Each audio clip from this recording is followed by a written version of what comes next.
Dear friends and followers, welcome back दोस्तों। एक बार फिर स्वागत करता हूं आपका। उम्मीद करता हूं सब लोग बहुत अच्छे होंगे। दोस्तों, जैसे कि मैंने कल कम्युनिटी पोस्ट में डाला था कि मैं ओटीएस की जो स्कीम है ग्रेटर नोएडा की, उसके बारे में बताऊंगा। तो सबसे पहले हम जान लेते हैं ओटीएस क्या है। देखिए, वन टाइम सेटलमेंट स्कीम कही जाती है, जैसे कि इसके नाम से भी जाहिर हो रहा है कि एक मुश्त पैसा जो है आप दे देंगे, जिसका भी जो है आवंटन किया हुआ है पहले, तो वो जो है जितना भी उनके ऊपर फाइन है वो नहीं लिया जाएगा उनसे। तो उसके लिए ये स्कीम लाई जाती है ताकि किसी भी तरीके से जो है लोगों से पैसा निकाल के जो है अथॉरिटी में जमा करा दिया जाए।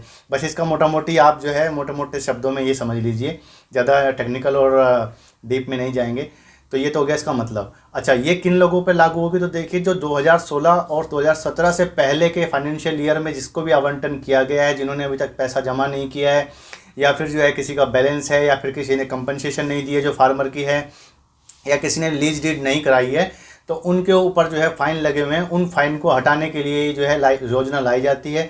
अभी 2021 में जो भी कुछ दिन पहले जो मीटिंग हुई थी, जिसमें मैंने आपको बताया था कि ऐसा ऐसा हुआ है, तो उसका कोई ऑर्डर तो नहीं आया है, लेकिन जो एक ऑर्डर पिछले साल का पड़ा हुआ है, जुलाई का, 20 जुलाई का, वो उसके तहत मैं आपको बताऊंगा। हालांकि उसके पहले भी जितने ऑर्डर आए हैं सबके सब सेम है, बस थोड़ी सी जो है इसमें पैसों का लेन देन जो है वो कमियां ज़्यादा होता रहता है। तो जहाँ तक मैं बात करूँ तो मैंने बता दिया ये किन लोगों के ऊपर लागू होगा। 2016 से लेकर के 2017 का जो फाइनेंशियल ईयर है, उससे पहले जिन लोगों को आवंटन किया गया है, चाहे वो भूमि का टुकड़ा हो, प्लॉट हो, या फिर आप ये कह सकते हो जो बिल्टअप फ्लैट होते हैं, उनका अभी तक आपने अगर लीज डीड नहीं कराया है तो उनके लिए ये है। तो देखिए, इसमें क्या जा रहा है कि 30 सितंबर इसकी लास्ट डेट रखी गई है। उससे पहले आपको इसमें आवेदन करना होगा।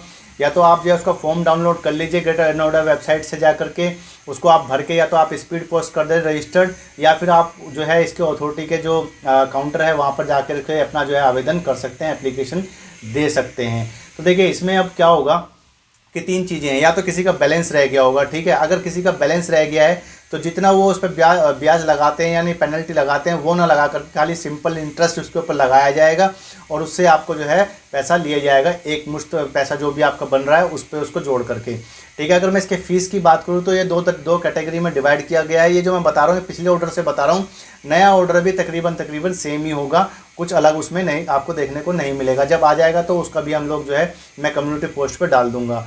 तो जो जिनका जो प्लॉट है 150 स्क्वायर मीटर से नीचे के हैं, तो देखिए उनको 2000 रुपये प्रोसेसिंग फ़ीस देनी होगी, जो कि नॉन एडजस्टेबल है, मतलब वो पैसा आपका कहीं पे भी जोड़ा नहीं जाएगा, वो एज ए फीस है आपको, ठीक है। जिनका 150 स्क्वायर मीटर से ऊपर का प्लॉट है उनको 5000 रुपये भरने पड़ेंगे। तो ये दो चीज़ें हो गई हैं। अच्छा, इसके बाद में क्या होगा, जिनका जो बैलेंस बचा हुआ है, कोई बैलेंस उसका बचा हुआ है, जो प्रीमियम हमारा बनता है प्लॉट का या फ्लैट का, उस पर सिंपल इंटरेस्ट देंगे।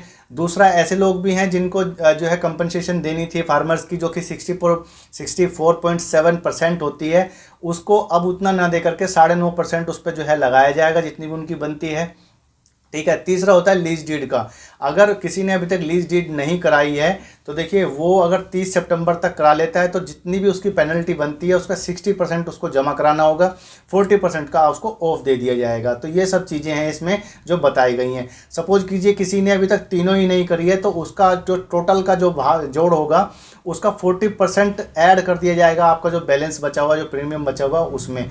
तो कुछ इस तरीके से इसकी कैलकुलेशन की जाएगी। जब भी आप आवेदन करते हैं तो इसका आपका जो आवेदन है वो एक रजिस्टर्ड में जो है रजिस्टर में जो है मेंशन कर लिया जाएगा, अलग से एक रजिस्टर बनाया जाएगा प्राधिकरण के अंदर में, और वहाँ से आपको डिटेल जो है भेजी जाएगी, आपको नोटिस भेजा जाएगा कि भाई आपका इतना पैसा बनता है और आपको उसको जमा कराना है।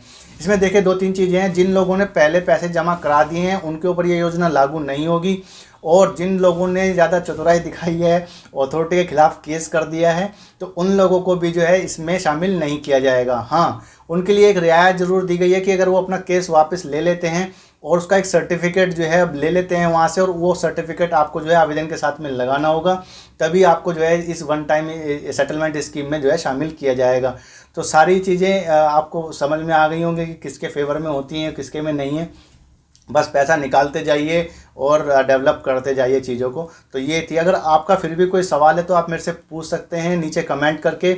और जिन लोगों ने सब्सक्राइब नहीं किया है, पहली बार आए हैं, तो मोर इन्फॉर्मेशन के लिए तो आपको सब्सक्राइब करना ही होगा, और कम्युनिटी पोस्ट पाने के लिए आपको जो है मेरा जो बेल आइकन होता है उसको भी आपको प्रेस करना होगा। तो दोस्तों बने रहिएगा, चलता हूँ, जय हिंद।